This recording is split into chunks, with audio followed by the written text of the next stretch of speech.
नमस्कार प्यारे दर्शकों, प्राचीन ज्ञान कहानी चैनल में आपका स्वागत है। दोस्तों, हर कोई अमीर बनना चाहता है। हर कोई चाहता है कि उसके घर में देवी लक्ष्मी वास करे। हर कोई चाहता है कि वह समाज में सबसे धनी व्यक्ति बन जाए और इसके लिए न जाने कितने ही यत्न करता है, कितनी ही कोशिश करता है। क्या हर कोई धनी बन जाता है? क्या हर कोई पैसे वाला बन जाता है? बिल्कुल नहीं। प्यारे दर्शकों, आज मैं आपको ऐसी बात बताने वाला हूँ, ऐसा उपाय बताने वाला हूँ। हर कोई धनी बन सकता है, हर कोई पैसे वाला बन सकता है। जो चीज आपने नहीं सोची वो भी आपकी किस्मत में दौड़ी चली आएगी। आखिर ऐसा किस प्रकार से होगा, यह सब आपको एक कहानी के माध्यम से मैं आपको बताऊंगा। और यह कहानी कोई झूठी कहानी नहीं, कोई काल्पनिक कहानी नहीं, यह एक वास्तविक कहानी है। प्यारे दर्शकों, एक बार की बात है, किसी गांव में एक सेठ रहा करते थे। बड़े ही धनी सेठ थे और उनके यहाँ एक नौकर काम किया करता था।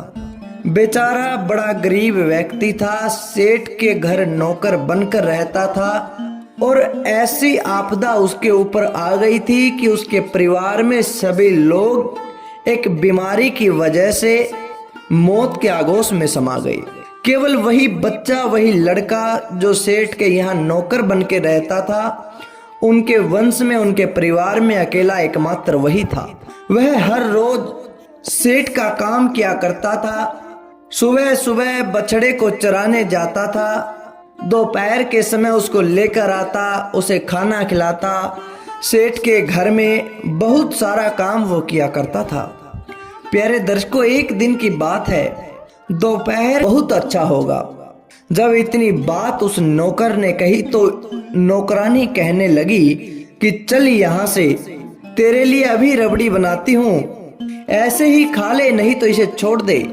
नौकरानी ने गुस्से में आकर उसे यह बात दे दी और जब लस्सी मांगी तो मेरा तिरस्कार कर दिया। प्यारे दर्शकों, जब दिल पर से पूछा, वहां पर उसे भोजन भी कराया और संत कहने लगे कि बेटा, तेरे परिवार में कौन है? उस लड़के ने जवाब दिया कि साधु महाराज, मेरे घर पर, मेरे परिवार में कोई भी नहीं है। मैं अकेला ही मेरे परिवार में बचा हूँ। एक बीमारी के कारण मेरा पूरा खानदान समाप्त हो गया। जब संतों ने इतनी बात सुनी तो संत कहने लगे कि बेटा, तो फिर एक काम कर, तू भी साधु बन जा और हमारे साथ रहा कर। अब उसे संतों की बात समझ में आ गई। वह लड़का भी साधु बन गया और संतों ने उसके पढ़ने की व्यवस्था भी कर दी। उसे पढ़ा लिखा कर एक विद्वान संत बना दिया। कुछ समय के बाद संतों ने उसे एक जगह का महंत बना दिया, बड़ा ही विख्यात संत बना दिया। और बड़ा विख्यात संत बनने के बाद उस व्यक्ति को उसी शहर में आने का आमंत्रण मिला जिस शहर में वह सेठ के यहाँ नौकर बनकर रहा करता था। प्यारे दर्शकों, वह अपनी मंडली लेकर वहां आ गए और जिनके यहाँ बचपन में काम करते थे वे सेठ भी अब बूढ़े हो गए। सेठ भी उस संत का सत्संग सुनने के लिए आए और जब उनका सत्संग सुना तो बहुत प्रभावित हुए। हाथ जोड़कर प्रार्थना करने लगे कि महाराज, एक बार हमारी कुटिया में भी आ जाओ। हमारी कुटिया में जब आपके चरण पड़ेंगे तो हमारी कुटिया भी पवित्र हो जाएगी। अब साधु महाराज ने तो उस सेठ को पहचान लिया, किंतु सेठ ने उस साधु महाराज को नहीं पहचाना। साधु ने उसका निमंत्रण स्वीकार कर लिया और अपनी मंडली के साथ सेठ नंदराम के घर पर जा पधारे।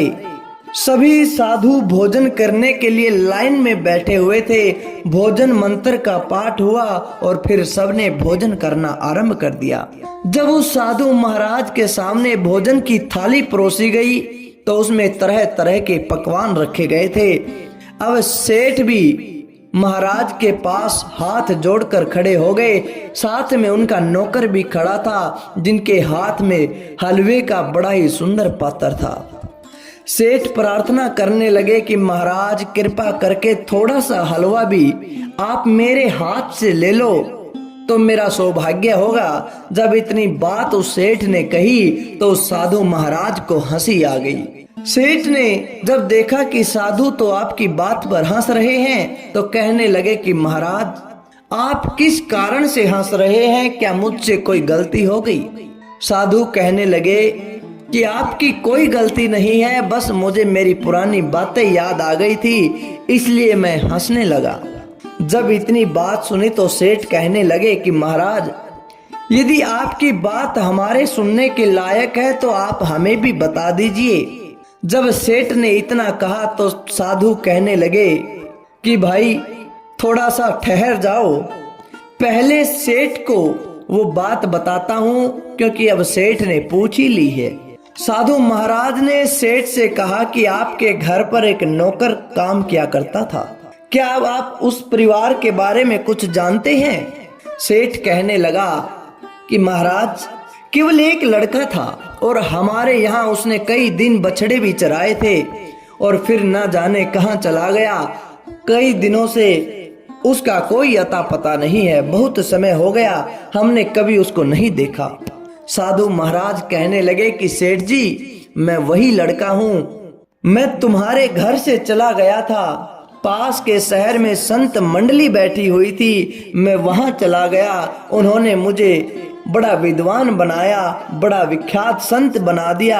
आज ये वही आंगन है जहां आपकी नौकरानी ने मेरे को थोड़ी सी रबड़ी देने के लिए, थोड़ी सी छाछ देने के लिए मना कर दिया था। अब मैं भी वही हूँ, आंगन भी वही है और आप भी वही हैं, पर आप अब अपने हाथों से मुझे मोहन भोग दे रहे हैं, कह रहे हैं कि महाराज कृपा करके थोड़ा सा मेरे हाथ से ले लो, मेरा सौभाग्य होगा। ये सब परमात्मा का खेल है, ये सब संतों की महिमा है।